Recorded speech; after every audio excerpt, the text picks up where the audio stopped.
Good afternoon, everyone. Welcome to Juntos with Cathy. This is our Thursday show that we do at noon, and we bring in different partners and talk to them a little bit about what they're doing, how they're working in the community, and how they're making it a little bit better. Juntos with Cathy. Juntos is together. I really believe that anytime we can do things together, we're much more successful, and that's what we talk about every single week.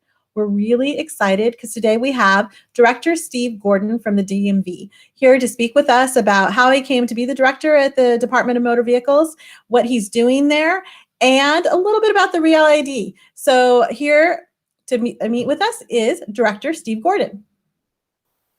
All right, Cathy, thanks for having me. Well, thank you for being here with us. We're so excited to have you here with us. Well, great. So I know just a little bit about myself. I'm brand new to Sacramento. I've been here just about 19 months now, and joined as I was. For those of you that are in the community, you might have seen, was appointed by the governor, and I've really learned to love Sacramento and the businesses here. And of course, my wife and I relocated to the area, and are just really getting situated and really enjoying the team at the DMV as well, and trying to make the best out of the situation we're in to be able to improve and digitize and modernize and move our team into the 21st century. So it's been a lot of fun. Wonderful. Well, we're so glad to have you here, and glad to hear the transition for you and your wife has gone well. But I actually kind of want to start here at the beginning. So I was reading a quote that Governor Newsom said about you, and I thought that was really intriguing. And what he said is, this guy just saw the job on the website and just decided to apply. And he said, I love that. And I have to tell you, I love that too. So I need to know, were you just kind of surfing through the web and interesting things, and this popped up, Director of DMV? Were you actually searching because you have always had a fondness for the DMV? What made you decide, hey, I'm going to apply for this position? I want to be clear for everyone watching, no political connections, having a very successful career in the tech sector. But you decided, I'm going to put my name in the hat for this. What was that about? Yeah, it's a very interesting story. I mean, I was just, in my house in San Jose, which is where I've been living for the past 30 years. And my wife's reading the San Jose Mercury News, and there's an article that says, essentially, sorry about the title, but it's like, hate the DMV, you could run it. And so she sort of hands me the newspaper and said, look, this sounds like you. And so after a couple of days, I went out to the website, I looked at the appointments, and it said, wow, amazing, this job. And so I filled out the application thinking nothing of it, right? Like you said, I have no political connections, no friends, family, whatever in Sacramento. And next thing you know, I get this call from 916. Now, this was like a couple of months later, right? And I'm thinking, who do I know in Sacramento? And sure enough, it was the governor's appointment office. And that started the ball rolling up to the date that you saw me standing next to the governor when I was announced. So it was amazing. And every time my wife would say, well, it's hot in Sacramento or this or that, I'd say, honey, it's your responsibility. You got this thing going. But look, I'm glad I applied it. And to your point is that, the appointment process enables a lot of us who want to give back into the community and participate in government. I didn't really think about that as a career choice, but it's been really invigorating and exciting. And the opportunity, as you know, at the DMV is massive. And I think we're making a dent. Well, that's wonderful. I just love that story. And it's great that your wife was on board with you to make the move to come over here. So now you've been here almost 2 years. And so what do you think? You came into this and, there was a lot of opportunity for you to make some, changes. And then we hit this pandemic. So for you, what has been the biggest challenge during this pandemic and the best opportunity that you found leading this organization? Sure. So, first of all, we doubled down very quickly on sort of the 80-20 rule of things that people would need to and want to do online. And because we had really aggressively attacked that since the day I started, when the pandemic hit, even though the pandemic, closed our offices and so on, our digital foundation was as strong as it ever was. So we really accelerated building on top of the foundation we had laid. And customers, as you can imagine, when you close a retail presence and they need services from you, they were aggressive at using our digital services. And we saw our digital services skyrocket, starting in March and in April and May. And it still stays very, very strong. It's up, a couple 100% over what it was. I'm sure all of your businesses out there say, wow, how did you grow the business by a couple 100%? Well, closing your doors is one way when you're a state agency. So we had a good foundation in place. COVID hit, and that caused us to close our doors and do things differently. And now we've got new services, assisted services. And so now we reach customers in ways we never would have in the past. And as you know, DMV is 115, 116 years old. So we taught, if you will, this kind of older enterprise new tricks and the team responded extremely well, as did our customers. And we're quite excited about the success we've had so far. We're looking forward to getting out of the COVID lockdown and getting back to business as usual. But I think we've tolerated it and survived it like everyone else as best we could. That's so fantastic that you've been able to do that and pivot in a whole different way. Do you feel that, the knowledge and expertise that you have from the tech sector, that was helpful for you during this time? It feels like it's incredibly important that you have that background. And is that something, as you look forward, that you're hoping you can apply even more to it? Yeah, I think so. Look, we've got a number of experts on the vehicle code and policy and regulation. What I brought to the team, and also some of the deputies that came in at the same time I came in, we bring in, a different type of approach. Yes, we challenge policies, we challenge regulations, we try to understand why we're doing what we're doing, but we also understand how the technology can be applied. So we brought in some intelligent automation. We brought in some other tools that helped us evaluate how we're going to do our digital transformation, which is this really 3 to 5 year journey we're about to start off on. And also how we think about simplifying, because you know how government organizations could be. They'd be, you get one idea, then you get a permutation, something that a normal business would not be able to support. But in government, it seems like, we have the ability to add complexity on top of complexity. So we've been ratcheting that complexity back in, streamlining the tasks, trying to anticipate what the customer needs, and then trying to be able to digitize that so the customer can get to us from their mobile device or wherever they might be in the world. That's great. So what happens for as far as outreach now? So you have all these things in place, things are changing. A lot of it is becoming more digital, which is fantastic. And, it becomes, a streamlined process. But what are your hopes in being able to make sure that, the vast community knows about these changes? And how are you reaching out to those communities to make sure that they know, how now to access the DMV? And I come from us too, Director Gordon, because we had a lot of things too that we were sending out, through our social media and our website. And then we found those segments that didn't have access to technology and, even a computer. So what are you doing to make sure that, things that you're putting in place are reaching out to those segments of the community too? Sure. So we're doing all the fundamental stuff that you just talked about. Of course, using social media wisely, using email campaigns, physical, USPS mail. But we also have engaged a public relations firm. They do some of our ad buys and so on. But they're reaching out to these I'll call them underserved communities. They're really not. I mean, California is extremely diverse, populations. But they've helped us reach into different communities and reach to the, if you will, the people that are sort of the tipping point of that community to help them. Help us help their community to be able to be informed about the things that we do. Of course, we translate a lot of things, as many businesses do, but most importantly, we have to get the message out to that particular community. And as you said, rightly said, there's a myriad of choices now. We have to make sure that we reach out to people as we're doing today, but we also reach out at local social meetings. We have an ambassadors program, and they get called up to speak at various other things. We have a speakers bureau. So there's a number of things that we do to reach out into that community. But at the same time, we want to make sure when we reach in that community that we have something to say, something that's meaningful to that community, and we can help that community help us and be able to enable that community to do business the way that we think they want to be served. Because, most people, even in underserved communities, most people have a mobile phone, or at least there's a large concentration of mobile phones. And we've had a mobile first strategy in a lot of our development so that if you have a mobile phone, you can access almost all of our services today. Now, that doesn't take care of the digital divide. So we still need to have retail presences. We have AAA offices. We have other BPAs where you can actually do work. These are these small mom and pop insurance shops and so on. So our footprint is massive in the state. I mean, we're over probably 7,000 locations that you can get a service from the DMV. That's a kiosk. That's these business partners. That's AAA. And that's our retail presence of DMV shops, which are almost 200. So you add those all up, and we have a really good footprint to access the community no matter where you are in the state.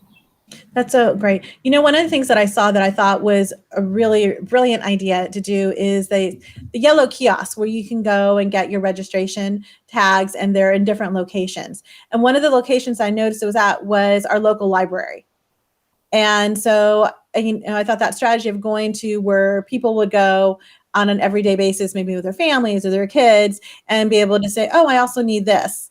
and there it is. So DMV is suddenly also in my library. Is that just something that's here in Sacramento, or is that something that's across the state too? Oh no, it's statewide. So those kiosks are, I think there's almost 400 of them now, and you'll see them primarily in retail locations. So you'll see them at a Safeway, or you'll see them at a smaller grocery store, depending on where you are. And then we also have some that have cash modules, because some parts of our society are unbanked or underbanked. Yeah. And so some of our retailers are really savvy, and they'll have the one with a cash module there, knowing that they'll attract customers into their stores. So there's lots of them across the state. As a matter of fact, while the libraries are interesting, they're not as high volume because they have restricted hours as a 24/7 grocery store. And so we have really good footprint of those devices today across the state.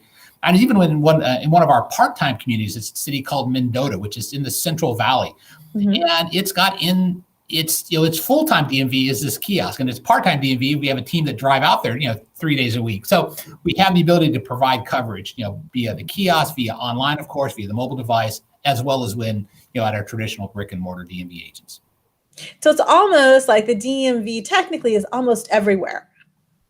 I think, technologically today, I mean, when I started, we probably could do, 60 or 65% of the transactions online. And we had some things that fell out, small checks, late payments, and so on. But we've closed almost every one of those gaps, save for one or two of them. So we're about 98, 97% of the transactions. Anything you might want to do with the DMV, barring, let's say, a DUI or a driver's license reinstatement that require you to be physically present, you can do online. And we've been working to close those gaps, as any business would do. You would find where those gaps are, you would apply the resources, get them closed, because that customers are clamoring to be able to do things from the convenience of their home, convenience of their sofa, convenience of their phone, right? They're just right here, oh yeah, I need to go pay my registration. No need to even leave, the party I'm at, or leave the office, or leave my desk. So we want to be where our customers are. Well, I think you're doing a really good job. Like I said, when I saw it in the library that day, I really thought someone over there is really thinking outside the box and trying to figure out all the different places that people could possibly go. So it's really good to see that the DMV is really working with the communities, to be more accessible, to make sure that the transactions, the reality is the DMV is kind of the one-stop shop for a lot of different things that we need, right? We think about it for our driver's license. My husband has a boat.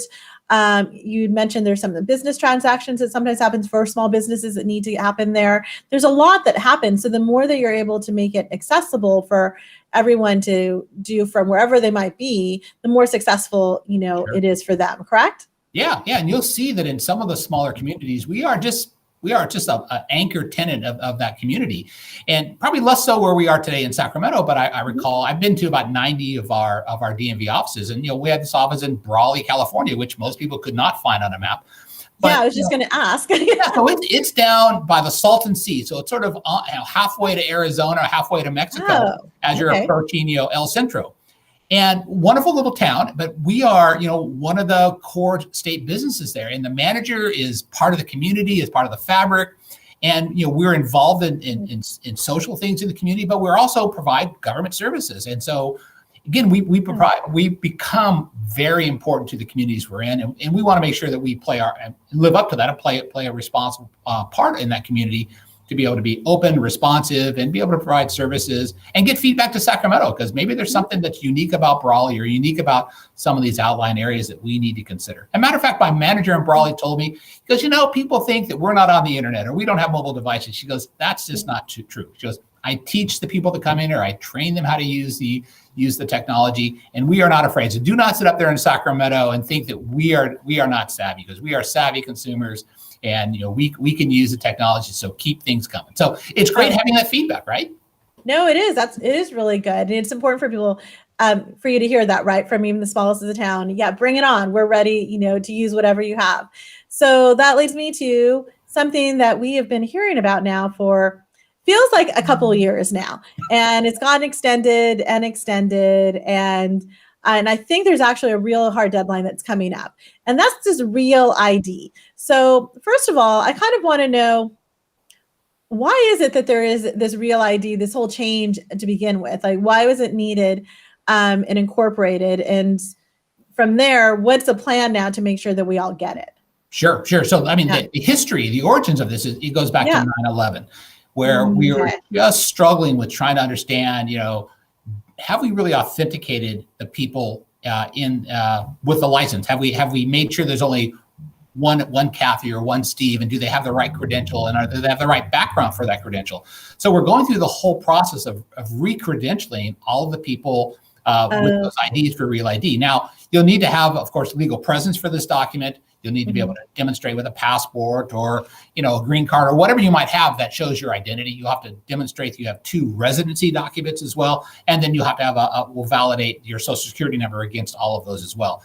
And that's how you get a Real ID. Now, what you're going to use that for is if you're going to enter a government facility or you're going to fly on an airline domestically, you'll need a Real ID because as of October 1, 2021, that's going to be the requirement. As a matter of fact, before I started this job, I was encouraged by the appointments office to go out and talk to some folks at the DMV, which I was already doing. I didn't tell them that, and I met a guy who drove a trash truck. He was sitting out in front of the DMV waiting to get in. And I said, so why do you need a Real ID? He goes, well, I empty the trash at this federal facility, and I need a Real ID to be able to get on the ground so I can empty the trash. So it cuts across all society. It's not just jet setters. It's people trying to do their ordinary job to be able to, in this case, remove refuge from a particular federal facility. So everyone's going to need one of these at one point. So we're encouraging folks to come in. And matter of fact, this summer, you're going to see that we're going to open up millions of appointment slots to encourage people to come in. Of course, we want people to do their pre-work online. There's a site that we've created for this thing called realid.dmv.ca.gov, and it's got the steps built into it. And you could upload your documents. You could be pre-validated. And then we'll give you a slot that you can come in, and we'll get you in and out in just a few minutes. So it really streamlines the process, and you have the confidence going in that you've provided all the right information. Oh, that's great. So the Real ID, just to go back a second. So it wasn't something the DMV made up that we all need to have this just to add an additional thing, a checkbox. This was something that really came to be because of a huge event that happened here in the United States. Right. So that's the first and foremost. It wasn't something someone was in a room thinking, let's figure out a different way for everyone to come down to the DMV. Yeah, we missed you. Come on down. No, it is a federal law, and it's being administered by the Department of Homeland Security. So it is not a discretionary thing for the state. We have to comply, and people like myself have to comply if we want to use and access federal facilities. And I think that's important for people to realize, because sometimes people are unsure, like, where did this come up from? What happened? And then the second thing from there too is that it is for federal buildings and that, but it's also true that, you said jet setters, but the reality, as soon as, this pandemic makes us all feel more comfortable, more and more of us are going to want to fly somewhere. And so this Real ID is also going to be needed for us to fly just with it here within the States. Is that correct? That's right. So domestically, you're going to have some sort of credential. So either you're going to have a passport, and a passport's perfectly fine. We have a lot of military people in this region. You could have a military ID. But more often than not, most of us travel with our driver's license because we're going to rent a car or something like that. So we want to get people that are going to be traveling, going to carry a driver's license, want to get them a Real ID so they can for domestic travel. But like if you're traveling internationally, you're going to bring your passport because that's going to be required. You'll bring your driver's license too, but it won't be as important as having your passport when you're traveling internationally. Yes, but if we want to go here, domestically, we are going to need to have a Real ID starting October 1st. October 1st, 2021. Okay. And then, and the requirements, and so I already have my Real ID. I want to point that out. Thank you. So I have done that. And I found that it was best for me to, to go through the checklist when it was a little quiet, just to pull it all out and see what I needed. And I gotta say that using the checklist that you provided made it really simple. I went through and it was like, okay, so I needed to have 2 forms to show my residence of where I was. And, so I brought my, I had my SMED bill and I had my cell phone bill, with me. So you had actually an array of different things I could bring in to, show that I am who I am. I live where I live. On a funny, not so funny note, as she was checking me, I did let her know that my Verizon bill covers myself, my husband, my stepson, because it looks like a lot when you see it. So we are not passing judgment about judgment, right? So I was like, so she look at this sticker shock. I just wanted to let her know because it was a funny moment between us. I thought they were really great when I was there. I was like, oh, just it's a lot. But she's like, wow. She's like, you were a generous person. I'm like, I know, I got to cover my entire family here. But it was, it was really that, bring my social security card, with me. And we checked it all in there. I had done a little pre-work, as you said, online to make sure. But I think I was in and out. It felt like within, 10 minutes max, just having everything done in advance and making sure that I'd look at the checklist and it had everything with me. So I printed it out and brought it there. And that was really it. And then I think you'll be happily like to know that I actually received my Real ID within 7 days. And so I don't know if that's the norm for everyone, but I know people were also concerned. And this was a little bit pre-pandemic. So I actually did it a couple months before we shut down. But everything was very efficient. It was set, and I have it. I'm also very happy with my photo, which, not everyone can say. They're very happy about that. But that was it. And so now I'm prepared, right? I've got this. And then come, October 1st, I have no worries. Right? I've got this Real ID. And so that's what I'm wanting to do. Now you have all these appointments opening up. So, more people can come in, so they don't need to fully worry as much about being able to come in. Are you going to have any more weekend hours? So I'm also wondering, for the people that they're normally DMV is regular business hours, like an 8 to 5, for those that aren't able to come in, for those last pieces, is there any accommodations being made for them? Because this is some of the part that actually, half of this can be done online, but there is a part that needs you in person to come in. So are they making any accommodation to help with that? So we're gonna take a look at based on demand. I mean, we did last summer, or actually earlier in the year, we did Saturday hours at select locations. I suspect we're going to do some of those. To be honest, as you're dealing with the chamber, this chamber here, right? We actually moved business from what we saw from our numbers, moved essentially business from a weekday to the weekend. Now, granted, it was more convenient, but we didn't actually increase the number of people we thought we were going to serve. We thought for sure we're going to get, X number during the week, and then X plus, 25% on the weekend, and we just got X, right? So, but I agree with you. We are going to, look at the certain communities, and where it makes sense, we're going to have Saturday hours. We haven't decided on those yet. But invariably, we'll do something there. We also are expanding our hours. In some places, we're going to open a little earlier, and some places they open a little later, because we need to make sure we can accommodate these people. We have like another 6 million people that we need to be able to serve between now and October 1st. So we're going to have to lengthen the day a little bit, and we may end up in some select regions, maybe more urban centers, be open on weekends and so on. We haven't decided on select offices or dates yet, but I'm sure we'll be open from time to time. So something like as it goes in progress, you'll be looking at where maybe you need to make a little more flexibility in the hours or add weekend hours, but it's on your radar, realizing that there'll need to be some flexibility to make sure the number of people get in there. So right now, do you feel, or hard question, but do you feel like you're like maybe 60% there where people have gotten their Real ID, 80%? Or does it feel like there's still going to be a lot of people that need to get in here and get this done? Well, the number is large, right? I mean, first, the state is 40 million residents. So even a small percentage of something is a large number. We believe that, there's about 16 million Californians that are going to want a Real ID by the deadline. 10 million unique Real IDs have been issued already. So, of course, through the math, there's another 6 million that have to be done. So we're messaging those folks as they come up for renewal. We're also messaging folks that have renewed during COVID, where we made it super easy just to renew their license to stay current. And now we're going to try to invite some of those folks back into the ones that want a Real ID to get the conversions. But the number's about 6 million, and we have really 5 months to squeeze 6 million people in. So we're pulling out all the stops to get people prepared, get our teams prepared, get people in and out as quickly as we can, expand the hours, get people to start the process at the Real ID, dmv.ca.com website. And if we can do all of that and people behave and show up when they're supposed to show up, we have a fighting chance. But we're looking forward to seeing all of you, and we're looking forward to supporting the community, and really appreciate you talking to us today about this and promoting this within your community, and love to work with you however we can. No, that's great, Director Gordon. So the other question, I have for you is, we're getting close to wrap up, but it's important. So again, the Real ID is so I can get into federal buildings, so that I can, fly domestic travel. These are the key reasons for the Real ID. Now, come October 1st, not me, because we already know I have it, but I don't have it yet.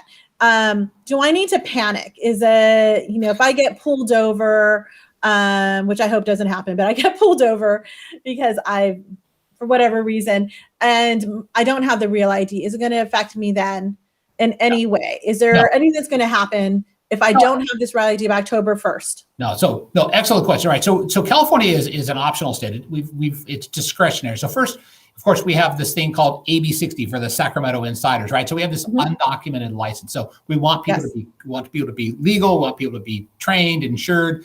So we have an undocumented community that are not qualified for a real ID. So those licenses Okay. are still going to be valid. We have a number of people who decided, I don't travel, I don't want to go through the hassle, I don't want to share information with the government, whatever it is. They have this card, same as with the AB60 population, this federally non-compliant card. It is just as valid in the state and in other states, but you just can't access federal facilities with it, or you can't access a flight with it. And so there are all those restrictions, but some of those people have a passport, some of those people have some other credential, a military ID that'll allow them to get into those facilities. So there should be nothing to worry about. This credential works today and has worked well, for many years, and we expect it's going to continue to do so, whether it's a real ID or not. But if you're going to travel, if you're going to enter a federal facility, we would encourage, and if you're thinking about that, don't panic, act now. Don't wait to, the end of September and then say, oh my God, why didn't they tell me about this? Yes. Just get it done, punch it in, and everyone will be happy. Okay, great. I think that's what I'm going to do. I wanted to make sure that any kind of those outline questions, we had gotten answers from you. And I think people will appreciate that to know. And because they'll still have time. So after October 1st too, if then I'm like, oh, I do want to travel, or I have this coming up, it doesn't stop then. This is this is now an ongoing service to make sure this happens. And you said that California is an optional state. So if it ever is non-optional, there'll be a lot of outreach, a lot of promotion for that too. But as right now, we're encouraging everyone to get your real ID. DMV is working really hard to make this, accessible to the community, getting lots of opportunity out there, increasing flexible hours to do that, having great teams there ready to work with you to do everything. And again, come October 1st, if you don't have it you don't have it yet, there's still opportunity and you're still able to do everything. But if you do want to travel and you don't have your passport hasn't been renewed, you'll want to make sure you're in the queue to get this done. That's absolutely right. So so don't panic if you don't come in if you don't get it by the 1st, but you're not going to travel until Christmas. Come in October 2nd, come on the 3rd. Yeah, this is going to be the new norm in California. So we're going to encourage people as they go through normal renewals to get a real ID. Great. Well, Director Gordon, thank you so much for spending this time with us here with Cathy. This was a lot of great information. It's, you know what, I do have to say that you are a nice, fresh, air here at for a government agency. I'm all just even here speaking to you, very accessible. You've made a lot of things that I think for some people feel very complicated, seem very simple. And, and some wonderful, customer service and really looking at, the community you're serving. So thank you. Thank you for deciding to take, that plunge and applying for this position. It looks like that was a very smart move on your part and a really great appointment made by our governor. So thank you. Thank you very much. And thanks for welcoming me to Sacramento. Wonderful. We're glad to have you here. And again, everyone who's been listening to us here, if you haven't gotten your real ID, go ahead and start making your appointment. They've made it easy for you to be there and able to do that. And October 1st is the deadline, for the real ID, but you'll still have opportunities afterwards. So just know that.